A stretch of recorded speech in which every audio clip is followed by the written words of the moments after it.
वक्रतुंड महाकाय सूर्यकोटि समप्रभ निर्विघ्नं कुरु मे देव सर्वकार्येषु सर्वदा।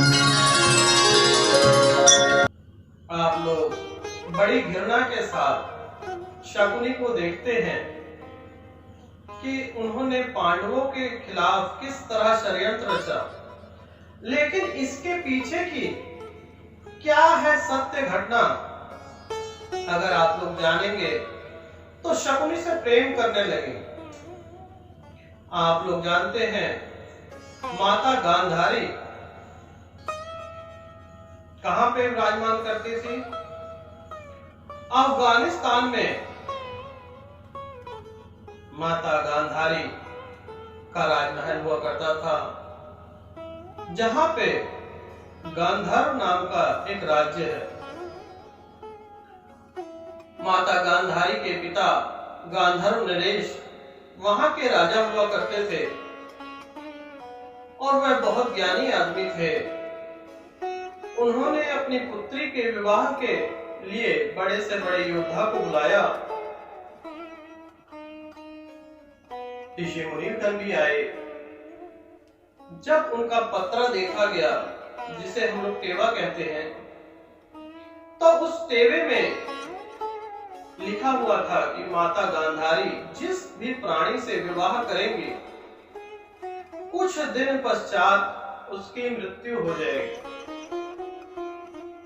इस बात से गांधर्व नरेश बहुत दुखी हुए और पुरोहित पंडितों को बुलाया गया और पूछा गया कि महाराज जी, इस समस्या का समाधान बताइए।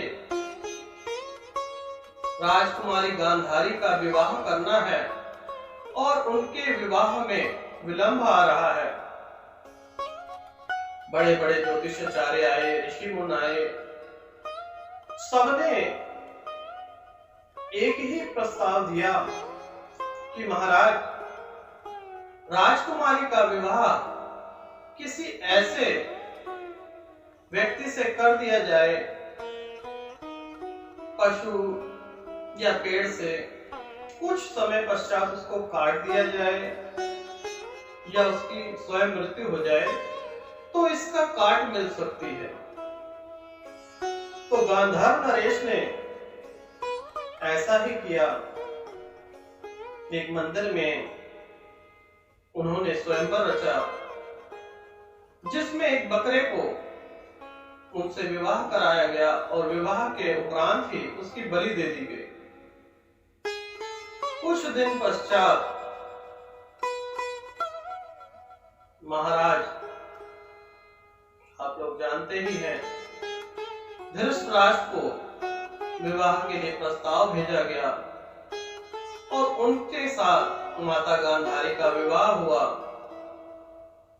माता गांधारी शुरू से बहुत सुंदर थी और उनकी आंखें इतनी अच्छी थी कि जो भी देखता था वह मोहित हो जाता था।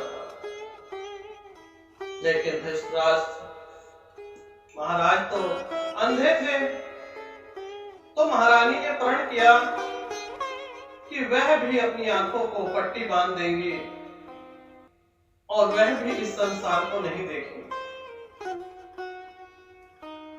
अब इस कथा से शकुनी का क्या लेना देना है?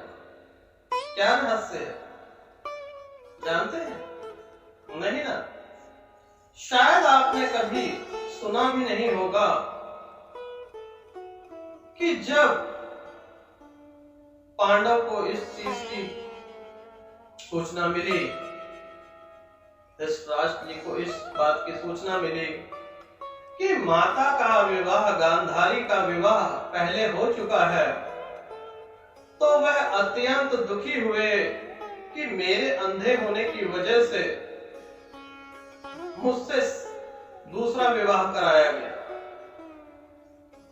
उन्होंने गांधर्व नरेश को और उनके पूरे खानदान को अपने राजमहल में कैदी बना लिया और उन्हें कारागार में डाल दिया गया और उन्हें एक टाइम का खाना एक व्यक्ति को दिया जाता था।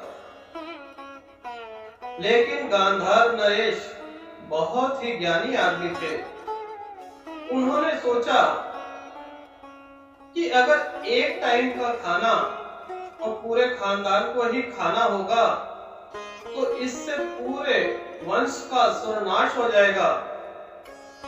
क्यों ना एक आदमी का खाना एक आदमी ही खाए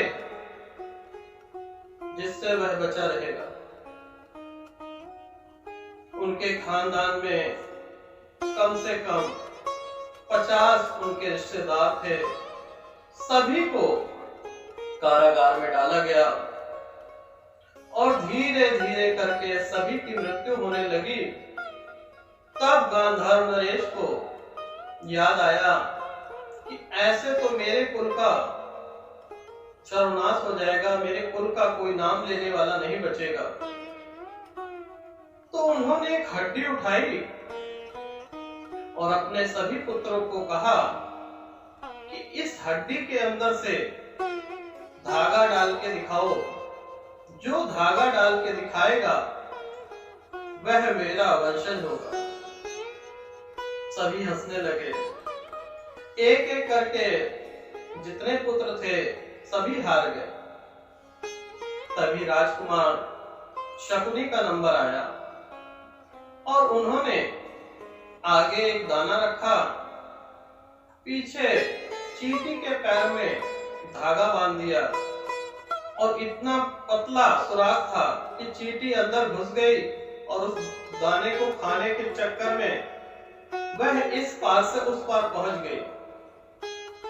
तो गांधार नरेश ने शकुनी को अपना उत्तराधिकारी जो है नियुक्त कर दिया और प्रतिदिन जो भोजन आता था वह शकुनी को दिया जाने लगा और शकुनी स्वस्थ रहने लगे। अंत में जब गांधार नरेश की मृत्यु हुई तो मृत्यु के पश्चात माता गांधारी आई तो उनसे उन्होंने संदेशा भिजवाया कि महाराज से कहना कि हमारे वंश के शकुनी को मेरे मरने के पश्चात आजाद कर दे। ऐसा ही हुआ। अब उनके वंश में कोई भी नहीं था तो वह राजमहल में ही हस्तिनापुर में निवास करने लगे और उन्होंने अपने कुल का बदला धृतराष्ट्र के माता गांधारी के पूरे कुल का सर्वनाश किस प्रकार से किया यह आप लोग भली भांति जानते ही होंगे। तो इस कथा के माध्यम से आप लोगों को क्या सीख मिली कि जैसी करनी करेंगे भुगतना इसी संसार में पड़ेगा। धृतराष्ट्र ने जो गलती की उसकी सजा उनके पूरे कुल को भुगतनी पड़ी। पांडवों का युद्ध हुआ, आप लोग भली भांति जानते हैं। इस युद्ध के जो शकुनी थे वे शकुनी मामा थे और उन्होंने कुछ गलत नहीं किया था। अपने खानदान का बदला किस प्रकार से लिया शकुनी ने आप लोग इस कथा के माध्यम से जान ही चुके होंगे कि शकुनी का इसमें कोई भी अपराध नहीं था। अंत काल में शकुनी को स्वर्ग लोक की प्राप्ति होती है।